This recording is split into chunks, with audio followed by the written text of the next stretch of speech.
This very first game between Damwon and Cloud9 was definitely a banger, and although they did a really good job trying to answer everything Damwon had on the table, I think Cloud9's lack of experience really shows here. Cloud9 had some minor issues that were punished massively by the early game focused draft Damwon was given, which in the end granted them the win. So let's hop into the draft.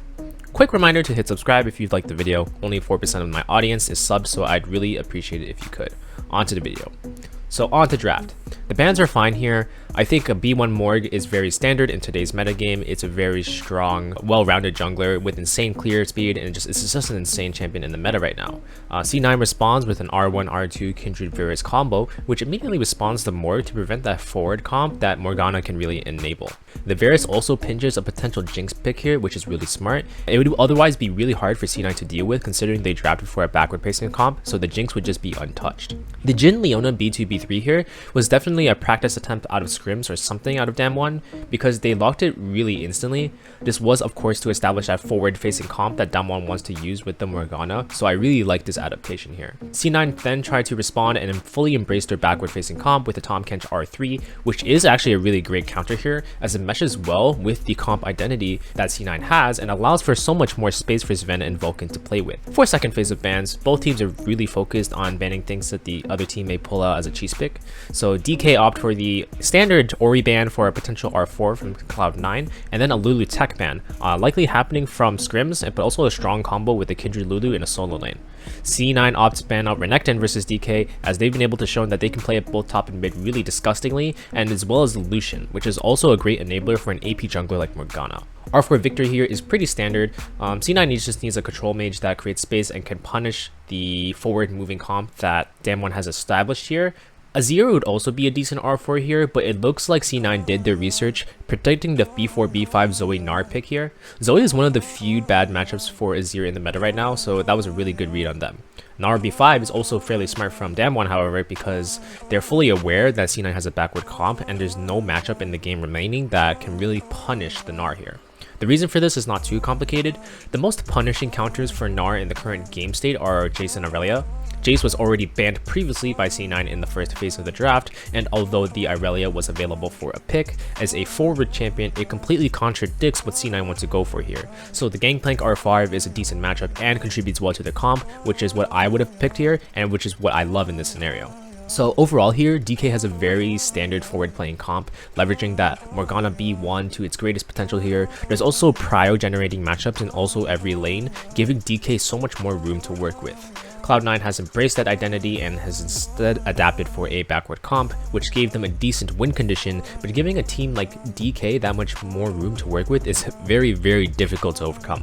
In addition to their backward focus comp, I also think it was possible for Cloud9 to play pretty forward here. Things like Nocturne and Olaf were still available here for the jungle matchup, which are both really solid matchups into the Morg, which then puts the reins on Cloud9 to see how proactive they can get.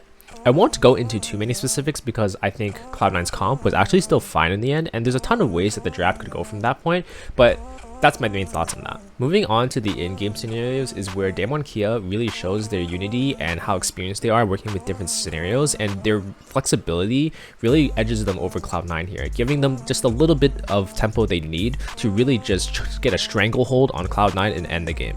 Let's start off with around 330, where Canyon actually pads up towards the guaranteed Gnar lane matchup so that he can get strength for the top crab, but he actually receives information that Valiper has padded down.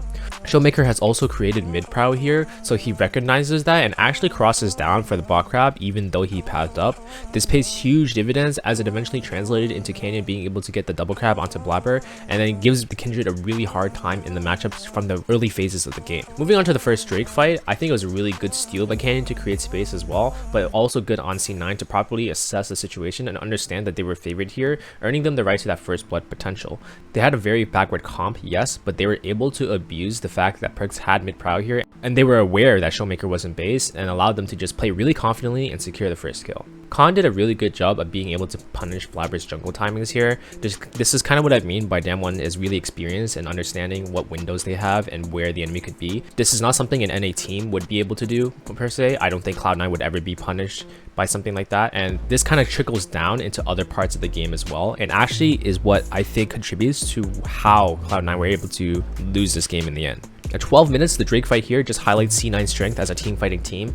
They have a really strong understanding of how they want to play out each fight and allow themselves to play really well against even teams like DK. Their mid and bot waves are prepped well here as well. I'd like to add, this is the strength of their backward comp, neutralizing Canyon's aggressive positioning with the Morgue, with Lamb's Respite, and punishing DK for playing too early and trying to force a fight. However, to contrast this, there's a fight here at 19-ish minutes where I think this is really risky for C9 to go for, and although they came out ahead here, they straight up skipped steps of the wave prep here and tried to just take Drake immediately. This means that ideally they just want to burn the Drake immediately and potentially deal with whatever fight may ensue. This was primarily due to the fact that Fudge was called over to come to the fight, essentially giving Khan full reign over the mid wave with a Herald, which is so crucial to proper objective setup. I'm actually okay with C9 doing this sort of thing, except for the fact that their comp does not really allow them to do this sort of thing. This can tie back to how the forward comps give more leverage to teams that can skip steps like this because they can just start a fight and win the game off that, but C9 does not have this comp, and therefore it's extremely hard for them to play for a fight here.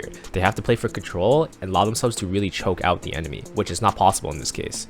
And in addition, the Herald is putting C9 on the timer here, making it really hard for them to get away with this fight unscathed. And although they actually do get away without giving up a kill, it does trickle down into later bits where at 21 minutes, C9 fumbles by forgetting that DK was able to have full vision of Fudge here in the bot side because the previous fight in the pit gave them control of that bottom side of the map. This was disrespectful by Fudge to try and yoink the blue buff here, and it results in a huge pick for DK.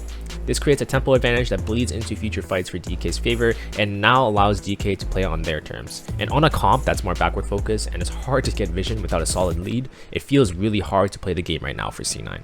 This continues to trickle down until Damwon finds C9 overextending to get bot side vision to give Blabber a mark, which ends up being the fight they finally get caught at, and then giving the Baron over to DK, and then just from there, DK just manages to control the game and then close it out, taking the first game of MSI. So it's a really good attempt by Cloud9 to attempt to answer what Damwon had to bring to the table, but it does look like they're not as practiced as these other teams at being able to play different kinds of comps and adjust their scenarios. They were able to do this in the LCS, where a lot of teams won't be able to punish them as hard, but against a team like Damwon, who is probably one of the main contenders to win the tournament, they're not going to get away with that sort of thing as easily. Hope you enjoyed this analysis. I will see you in the next video, but stay fresh.